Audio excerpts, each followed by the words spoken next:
everybody. Welcome back to the Dawn of Drones podcast. I'm Dawn Zoldi, your host and the CEO of P3 Tech Consulting. We are almost towards the end of Innovation Month. I can't believe it. It's already close to the end of July, which is insane. It's been an incredible month, sponsored by Class G. And oh, by the way, if you missed any of our episodes, go back and watch them on demand. And if you haven't subscribed to DroneLife TV, do it today because you'll always get notified of what our next episode is all about.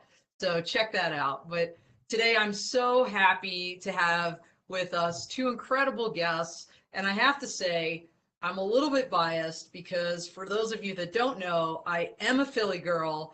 And we've got a Philadelphia-based company, Asylon Robotics, and close to Philly, a Jersey gal, Karen DiMeo, my dear friend, and the CEO of AERODiMEO with us today. So great to have you both.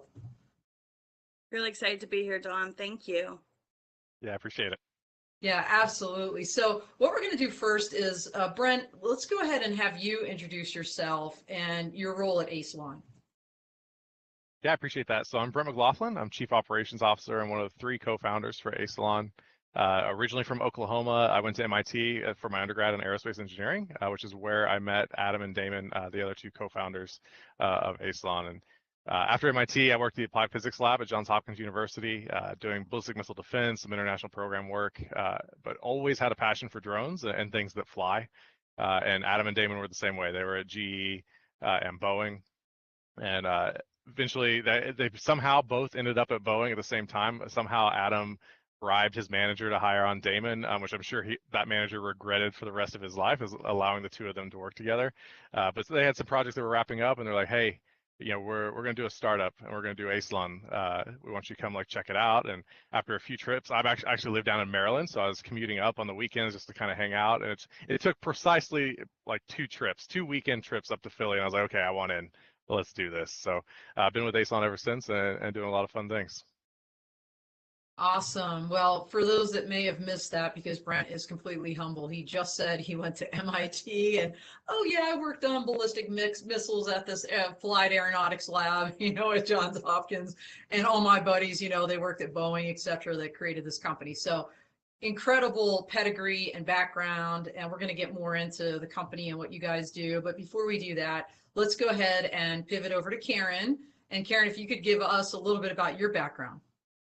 Sure. I've actually been in the aviation field for about, I hate to say this, 30 years. Out loud. I've always told people I started in, you know, the kindergarten co-op program, but that's a lie. So yeah, I've been in the industry for quite some time, both in you know, government and industry. And my last role, I was working with GE Aviation. I was head of their policy and government affairs for their drone focused company, which was called AEROS. Unfortunately, that company was a casualty of COVID, and they shut it down. That's when I started my own company, AERODiMEO. So pretty excited about that. It's been really great, coming up on 2 years doing that. But prior to all that, I worked at the FAA for almost 28 years, which was really exciting. I was in on the UAS, the drone work from pretty much day one, way back early in like 2006. I started working that program, mostly doing applied research and programmatics, because we were just thinking about drones back then.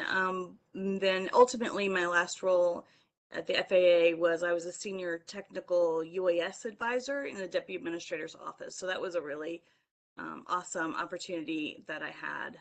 But you know, I just felt like it was time for me to jump to the other side and try and help from the commercial aspect of this, because I've been truly passionate about it for a really long time. So you know, it's been great meeting you, Dawn, and you know, everyone in the industry.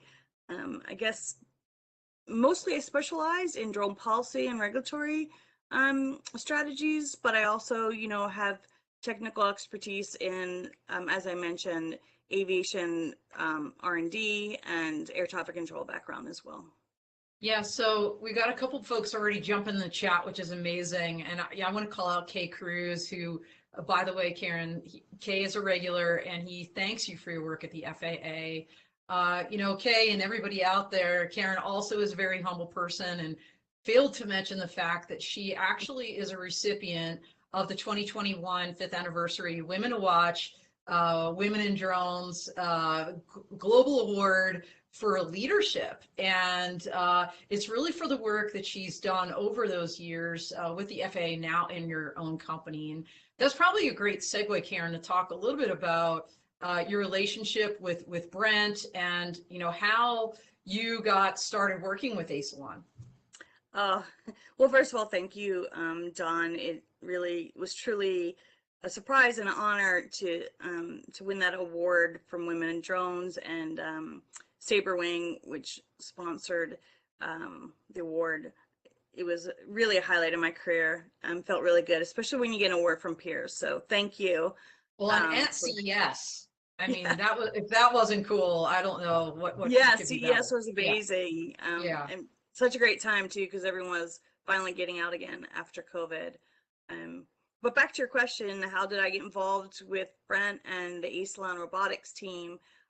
Very early on, I met them. They were very forward-leaning. When I was back in FAA, there was a group of people and companies that were trying to figure out, how are we going to get drones integrated into the community? And this was here in southern New Jersey, where I'm based in Cape May. And Brent's CEO, Damon, was one of the first people that I met. And they were doing something a little bit different there. I'm sure Brent's going to talk about it, but we sort of kept in touch over the years. And the minute that someone leaked that GE was closing down their drone company, the first phone call that I got was from Damon, and he's like, hey, we're still here in Philly. What are you doing now that GE is closing down? So we had a really great conversation, and they're the first client I began working with. So it's been really, exciting, and we've had a good run the last year and a half, and we're excited to share some of that. Yeah, no, that's so cool. And I think it speaks volumes to your expertise, really, that, before you even had jumped full time into your new company, that folks were calling you, folks like Asylon Robotics. So that's a great segue to talk to Brent then about, tell us a little bit about what Asylon does, and, like what, I know what they do, but let's make sure everybody does. Yeah, happy to. So when we started back in August of 2015, for those of you that have been around the UAS industry for any period of time, that was, I think, the peak of the craze. 2015, 2016, Amazon had just done their announcement on 60 Minutes. The drone delivery was only a few years away. And I think the technology was starting to mature enough that the drone industry is really taking off. As I mentioned, Adam, Damon, and I were all aerospace engineers. Damon and I, our senior project was a mini drone. So that was just a lot of fun. And that was our passion. That's what we always wanted to work on. Unfortunately, it seemed like everyone else also had the same passion and was working on that at the same time. So at the 2015 time, the opportunity for us to do Asylon started, but we didn't want to be just another drone manufacturer. We didn't want to be just another quad on a table at AVSI amongst the hundreds of others that were there. So we took a step back, and I give a lot of this credit to Damon and his vision, which is, no one's really focusing on how do we scale this for the enterprise? How do we remove the pilot that's in the field velcroing batteries to these drones, because that was the standard at the time. That's insane when you think about it, seriously. Like, yeah, and just, how I far mean, we've Karen's come. probably cringing right now because even just from a safety aspect, just having Velcro on on a battery, it's like, yikes. Right, and I think that was even before anyone had any vision of type cert or anything for these class of vehicles, right? So, well, and not only that, Brent, but the time frame you're talking about, the FAA hadn't even put out the Part 107 rule. I mean, it might have been out for comment, but it had not been published yet, right? So you're talking very like early kind of into this nascent industry when you're already stepping back and thinking, okay, how do we scale this for enterprise? Yeah, it was, Section 333 exemptions for everybody. Yep. Like that was kind of the run rule at the time. And they were a nightmare. And they were. So yeah, it was an exciting time, but we were trying to figure out, where does Asylon fit? What's going to be our niche in this industry? So we set out perhaps a bit foolishly, maybe not, to build what we thought was going to be a drone agnostic battery swap station. We were going to build this box. Now everyone knows a drone in a box system. We were just going to focus on the box piece and work with whoever ended up kind of being the champion drones at the time. So we started on that. It took a couple of years. It was a small team. We were a team of 4 for probably 2 years, and grew slightly after that. And then, as I'm sure everyone has seen, the market matured. DJI really kind of took over the market on that end of it. We saw pushback from that Army memo that came out, and the customers that we were talking to at the time were actually pretty security focused, looking at how can they augment their security forces with technology. And they were getting a lot of hand wringing and other things about all the news that was going on. And that's when we decided, basically January 2018, we pivoted to still offer our battery swap station, but offer what we're calling a full stack solution. We decided at that time it made sense to design and manufacture our own drone, design and develop and deploy our own command and control software suite on top of that. And that's where we actually came out with what we call Drone Core. So I think we have a video here that'll kind of talk through a lot of these things, but that's really where we started. It was 2018, is taking all of the expertise and the power of this battery swap station. It takes 3 minutes to swap a battery. Yeah, so yeah, I think the video's going right now. I don't know what this part is right here. Yeah, so I think this is actually it's showing Drone IQ. It's showing some of the mission planning capabilities that allow you to, it's cloud-based, so you can do that from anywhere. It actually allows you to command and control the drone from anywhere. So you can log in anywhere that you have an internet connection and deploy these drones, regulations aside, obviously. Right. We're going to talk about that. Yeah, we'll talk about that. There's a dog. There's a dog. Seeing now the robotic dog, the Spot unmanned ground vehicle, uncrewed ground vehicle from Boston Dynamics. We really released that partnership this year. So we've really morphed into not just a drone company, not just a battery swap station company, but a robotics perimeter security company. That's really our expertise and where our experience is and what we have deployed today. So around the country, basically in every time zone, we have robotic dogs, we have robotic drones, and these stations that they live in, and we can remote command and control those from what we call the Robotic Security Operations Center in Philadelphia at our headquarters. So the RSOC is staffed 24/7 with Part 107 certified pilots, with drone dog operators, and they can log in, they get that video streamed to them in real time, and we're doing routine perimeter patrols. We're doing emergent alarm response. So if you have a burglar alarm or a fire alarm, or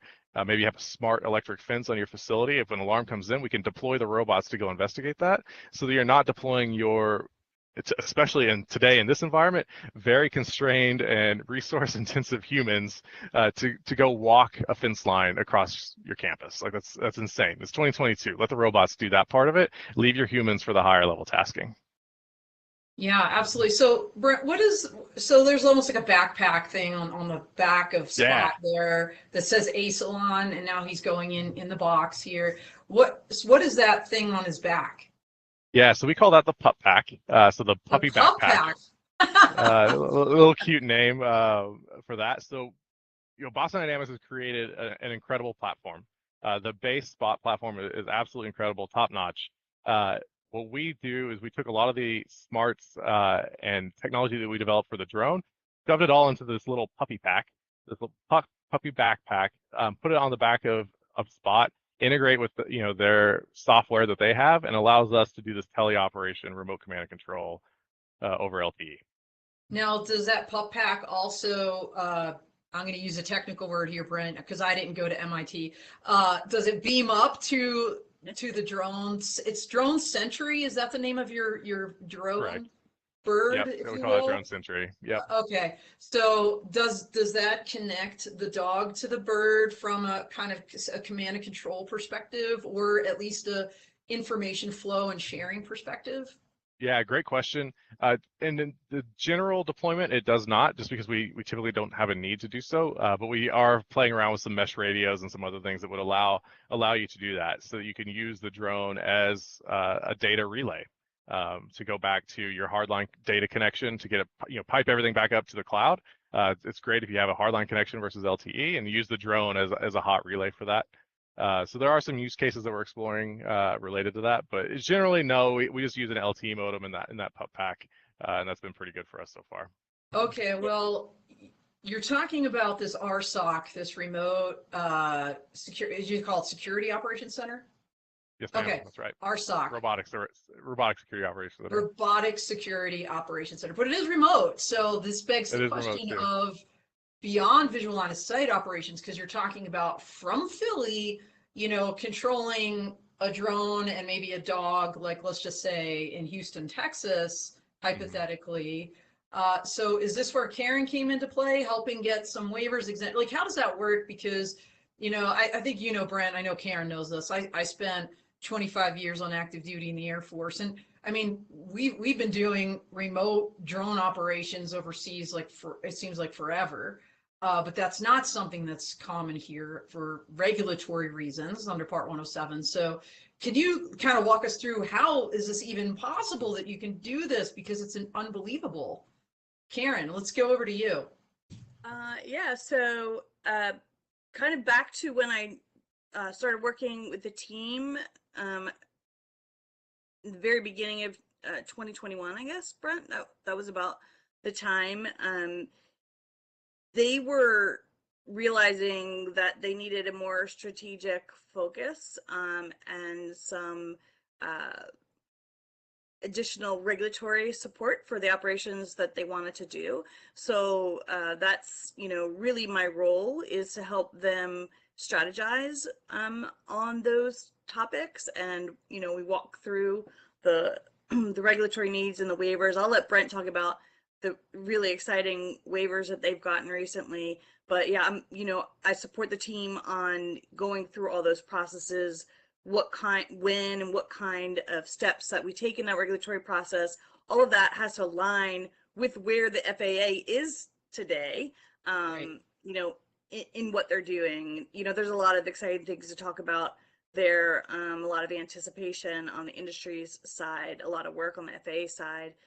But yeah, you know, beyond visual line of sight is really key to the operations and the use case that Asylon Robotics has. And they've been very successful in being able to operate today. You know, everyone has their eye on scale, and we're getting there. And it is one step at a time. There is no easy fix for this. Anyone who's been through the process knows that it is a process. You have to put your safety culture plays into it. You know, all your safety manuals, building it into your training, all those things. And that's the kind of efforts that I work with the team on a lot. And we've been very successful. You know, we have some excellent relationships and programs that they're involved in now with different government agencies, including the FAA and NASA in the past. But I think, you know, Brent's probably the best to talk about those because I wasn't involved in all of them, you know, because a lot of that happened before I joined the team. But it's a good tee up to talk about the regulatory wins that they've had. Actually, this year have been quite a few.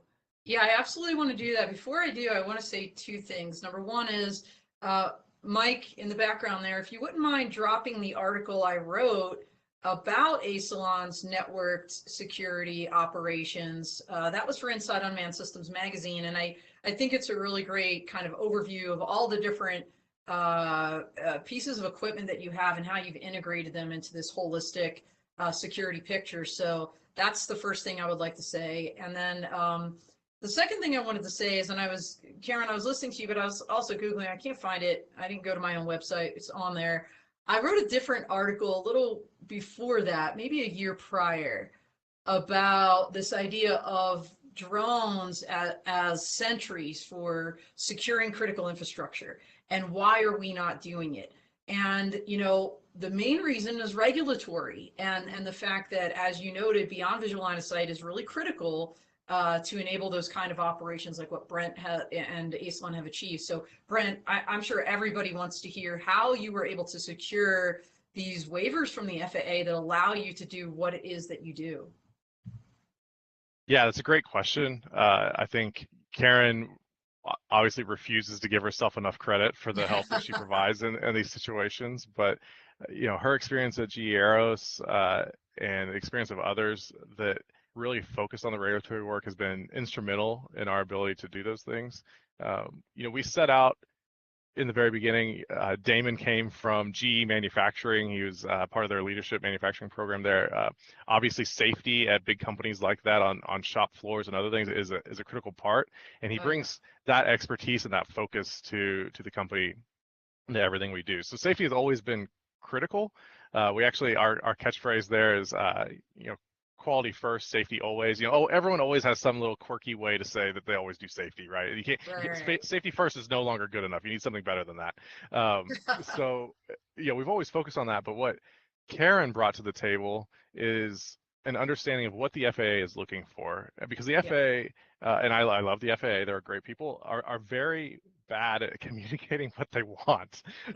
They'll tell you how good your thing is, but they're not very good at communicating what they actually want from you.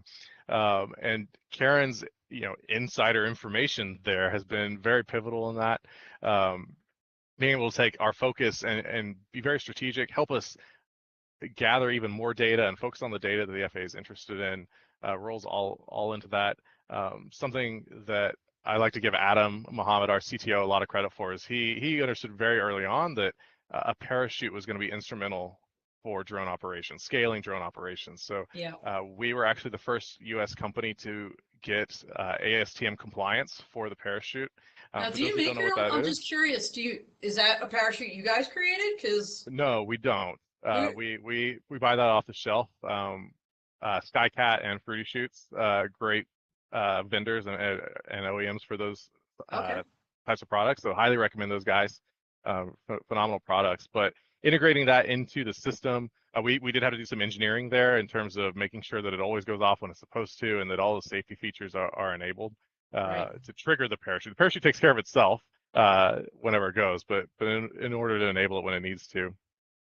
So for those that don't know, on the ASTM side, at least currently, it's a minimum of 45 tests across at least 3 aircraft.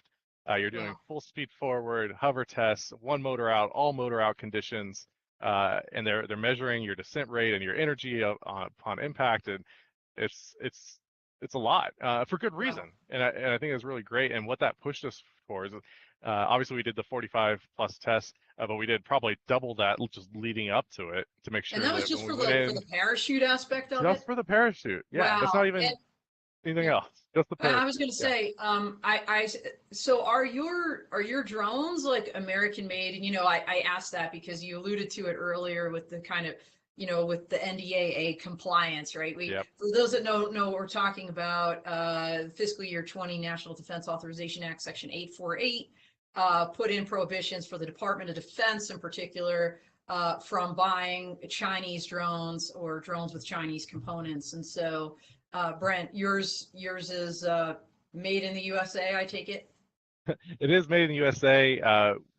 We have variants of the drones that are NDAA compliant and some that are not, depending on who the customer is. I think that's something that the US is lagging behind, is investment in the strategic manufacturers and OEMs of the products we need to ensure that the United States maintains a leadership role in being able to manufacture drones. The reality is no one can compete with the production costs of overseas. It's just impossible. But I think there's steps that we can take to improve quality and to help drive down costs here in the US that would help those sectors maintain leadership, global leadership. Yeah, absolutely. I find it really interesting lately. What we see out of the administration is counter UAS policy and not really policy. There's some congressional action in the advanced air mobility sector, like, hey, let's create a working group, but not this kind of infusion of or focus on the actual drone economy and the drone sector. Like, I think it was just last week, the UK put out a memo that, hey, by 2030, we're going to have drones everywhere. I mean, we're just not seeing that here, which is a little disappointing, but kind of I don't mean to squirrel or, go sideways on what you were explaining about, basically your product and what you're doing. Yeah, so going back to the parachute, it's just a good example of understanding that safety is important and investing in the technology and the people and candidly to get these operations, these advanced operations waivers, the operational side too. What are your checklists? What is your safety analysis look like? There's a lot of work that went into that. We spent the better part of a year putting together all of the data that we submitted to the FAA for our first BV loss waiver. And that first waiver, we called it quote unquote easy BV loss, as if that's ever a thing. Yeah. But it was just waiving the RPICS visual line of sight. That's all. There was no other aspect to that. It took us a year to get everything in place. And then since then, so that actually, we got our first award in January for that waiver. And then back to back, we had 2 more come out that added ops over people, ops over moving vehicles, and operations at night, in addition to the BV loss. And then the third one that we received was all of that in controlled airspace. So in Class Bravo airspace. So Brent, are these waivers like generalized to your technology regardless of client, or were they for a specific use case and client? That's a great question. So we started out as very specific use cases. What's really great about what we do on the perimeter security side is we like to say we're not trying to boil the ocean. I do not envy advanced air mobility, drone delivery companies, drone as a first responder companies, because you're asking the FAA to give you the blessing to fly over communities, to fly over large assemblies of people and highways and other just critical infrastructure that you have to be able to navigate to be able to execute these mission sets. For us, doing this robotic perimeter security mission, we're over fixed pieces of dirt. We're over secure campus locations. We're flying the same missions day in and day out. Most of our sites we're operating on anywhere between 60 to 80 hours a week of actual like drone flying around operational time. And that means that we're very familiar with the site. We have hundreds of visual line of sight missions at a site before we even go forward, putting in a request to the FAA for beyond visual line of sight. And I think that helps us on the safety case. It builds the credentials, and it lets the FAA know that we're not just a fly-by-night company that's coming in, going to swoop in and fly a bunch of drones illegally or do something crazy. Like, we know what we're doing. And I think that's the hardest part, is convincing the FAA that you know what you're doing and that you can do so safely. Well, I'll pivot to Karen on this one then. I assume then with your, I think Brent called it insider information, but you're not an insider anymore. You were, so you have that background and knowledge. I assume that once you get one of these waivers, if you have a similar scenario at a different location for a different client, it's transferable. It's easier, I think, maybe then to get the next one and then the next one and the next one. Yeah, I would definitely agree with that, Dawn. I mean, Brent mentioning that took a year to get all the original, the upfront work together, that all that's reusable, right? And you're also building confidence with the FAA that you know what you're doing, that you understand aviation, that you understand safety. This team, they put together a safety management plan, which isn't required, but they've done it anyway. And so, it definitely is repeatable in some ways, but today, as you know, the waivers, the exemptions is geographically tied to each operating area. Sure. But in their case, they have it, and Brent said it really well. You don't envy some of our peers that have more complicated use cases. The fact that they operate typically in less than a square mile, and there's a lot of predictability in what they're doing. It's very well planned. They're doing perimeter security. It's over and over again. Obviously, there's some events that happen, but that gives a lot of that helps a lot with their use case. I would say today is probably one of the perfect use cases to move forward in this whole process, as we are all learning what does the FAA want, and how they're working. I'll also add that part of understanding the FAA is understanding their different offices and what their roles and responsibilities are, because a lot of time you just don't even know who to call or email. They have the Or help even site. know the acronym. No, seriously. I mean, look, having been in the military, you talk to somebody that never was, and you throw out an acronym, they don't know what you're talking about, 3-letter office, whatever. I imagine the same applies in any sector of the federal government, including the FAA. Yeah, and you also have to keep up with like what is happening every day, FAA is giving out more permissions to operate, and each time they do it, we're learning from it. So we're all learning from it as an industry. So one of the things that people say, oh, well, what would you like, them to do better? Transparency has been a challenge. There's a lot of concerns about proprietary information and things like that, but communication, Brent said it really well, with the agency has been a challenge. It is definitely getting better. I mean, when I started there was literally a handful of people in the entire agency of 45,000 people. There was like 5 or 10 people working on it. Now there's hundreds and hundreds of people working on UAS, and it's across the agency. I mean, it's definitely caught on. It's not a little research project anymore, that's 20 years down the road. So we've really come a long way in a short time. In FAA, that's like, that's quick for them. So yeah, well, and I was going to say to your earlier point about the FAA maybe not telling you what they want. It could be in part for fear of releasing proprietary information. Like maybe they learned it from a company, they learned it from a process that a company had, that they're the only company that had that, right? So if they tell you, so I think that the proprietary piece, in fact, it was just at the Energy Drone Robotics Coalition Summit in Houston, Texas in June, and great talk about beyond visual line of sight. John Damish from Iris Automation moderated that panel. The CEO of Census Technologies was talking about that, just like, hey, we need to get out of this NDA culture. He was just like, hey, I've got like 12 projects I can't tell you about right now, which is kind of insane because we can't get the good word out about what is happening. But we've got a couple of great comments in the chat, so I want to address them. James Standen, who actually is a Texan, before you go, saying he saw Spot actually at the EDRC conference, and what an attention getter. He says it would be great in marketing, and I'd love to.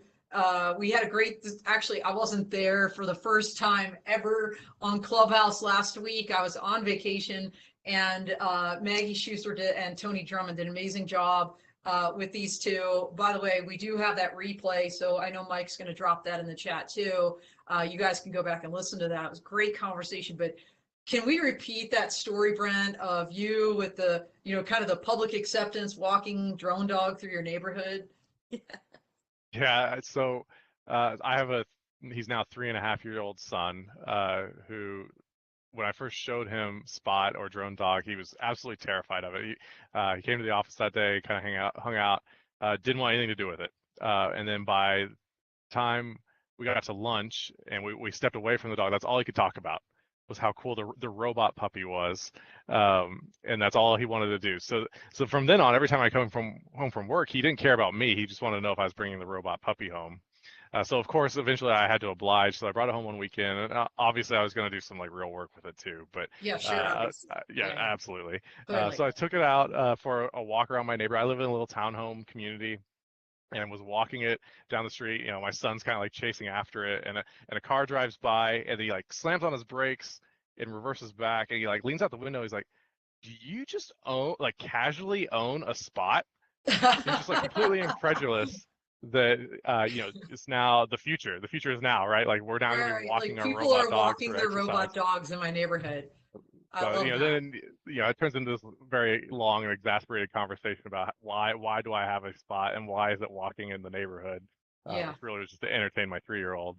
But yeah, it is almost cheating when it comes to marketing. Like everyone loves the robot dog. I don't know if it's just because humans are just innately tied to dogs in some way. I think so.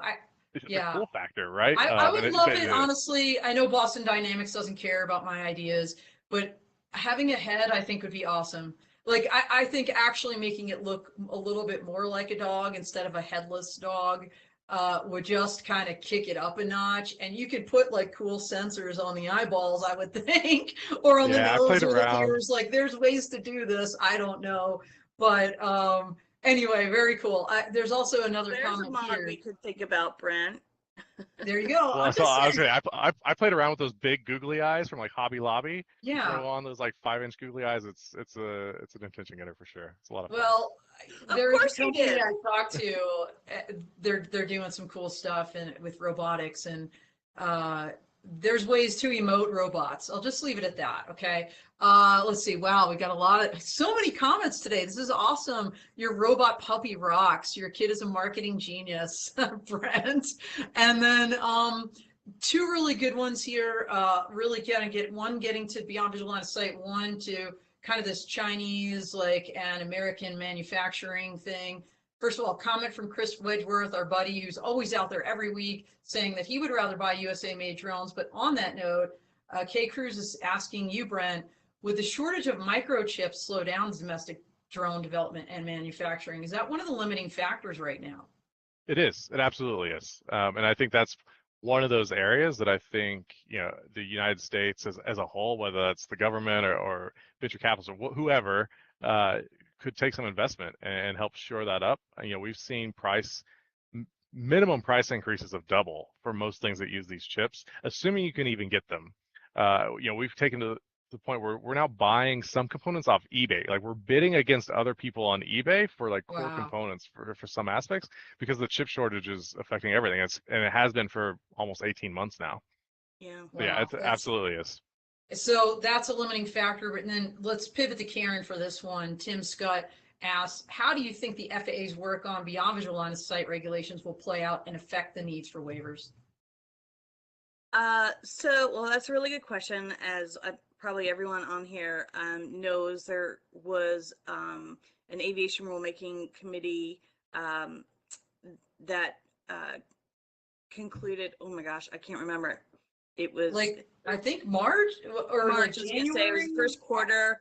Yeah. I think it was originally due in January, but it was very complicated. It was a great report they put out. There's a lot of recommendations in there. And, I would say tens of millions of dollars of industry time and effort has gone, into that. And it's handed over to the FAA. I know they're working really, really hard on it. And really, we're waiting to see what their response is going to be in rulemaking. And by the way, it's great to hear from Tim. I work with Tim at GE, and we affiliate, co-consult in the industry now as well. He works with ANS and Unmanned. But that's I wish I had the crystal ball on that one, but what I think is going to happen and what's been announced by FAA and keeps being reiterated is that they're going to sort of do a progressive rulemaking.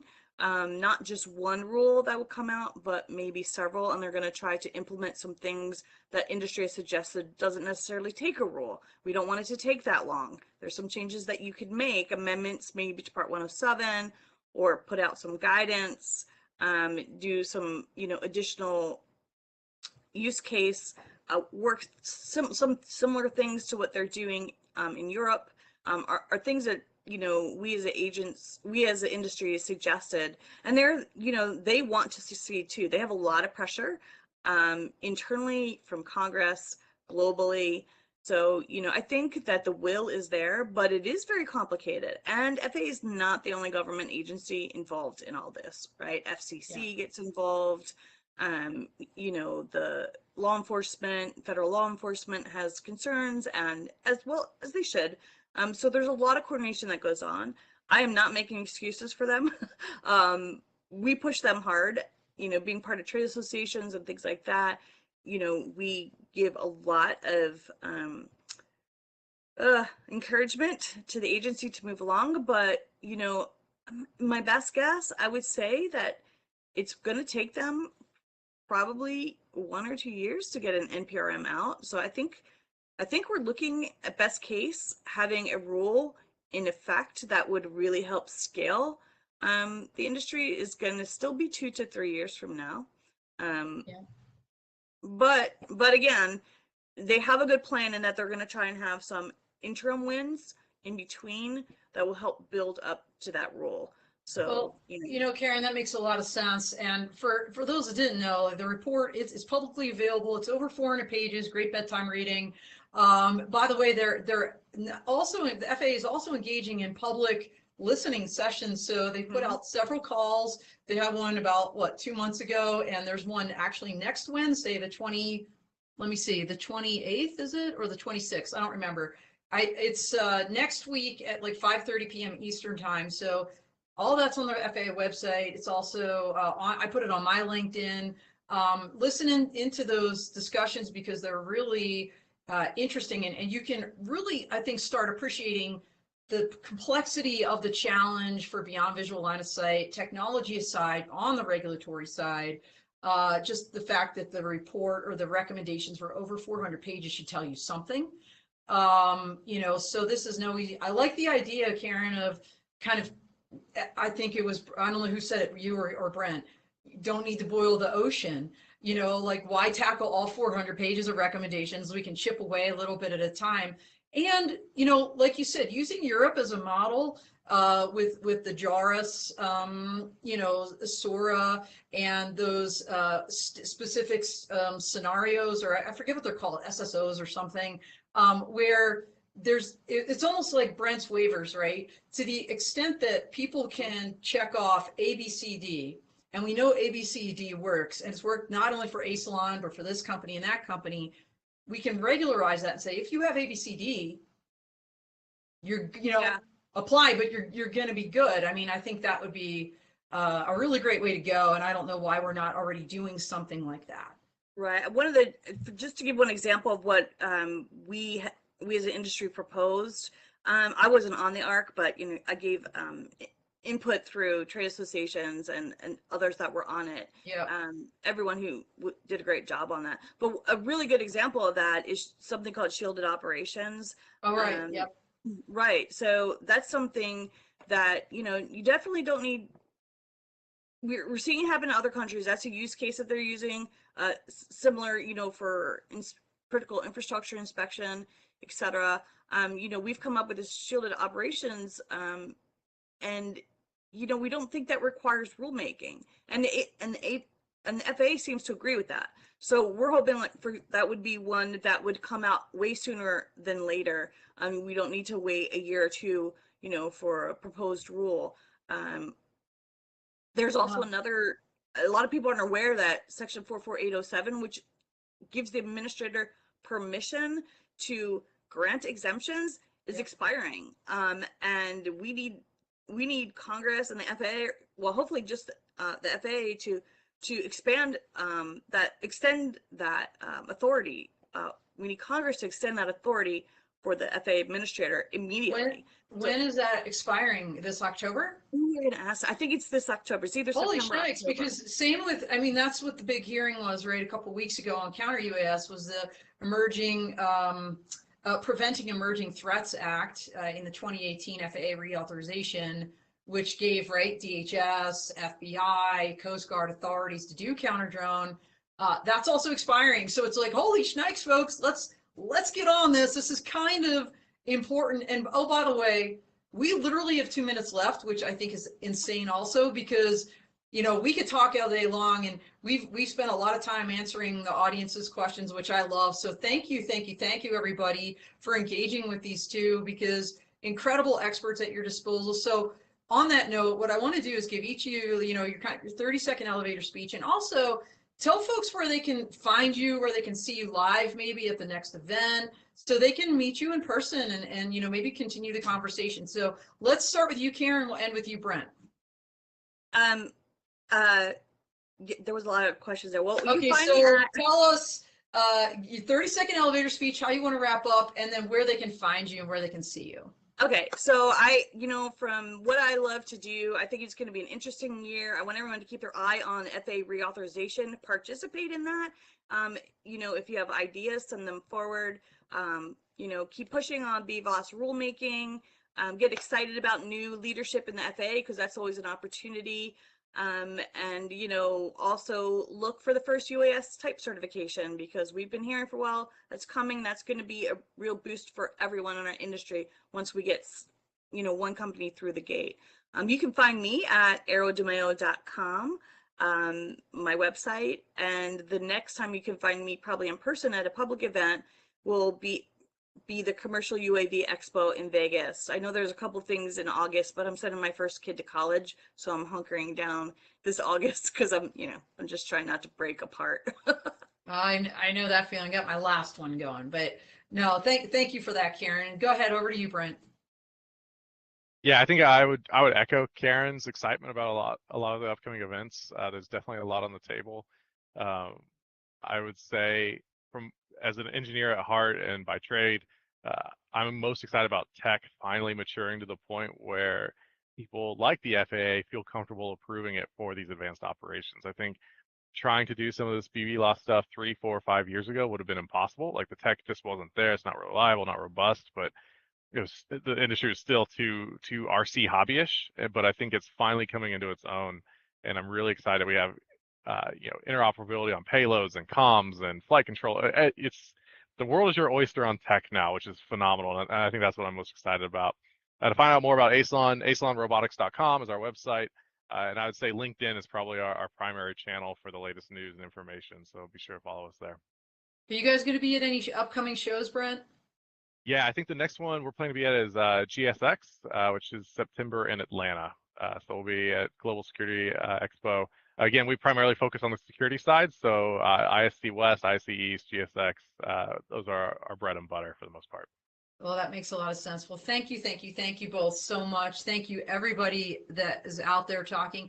I'm just going to please don't hang up. Stay tuned, because we have, next week's guests, our clubhouse guests this week, etc., rolling when we kind of sign off here. But thank you again. That's all she wrote. Appreciate all of you, and we are out here. Thanks so much.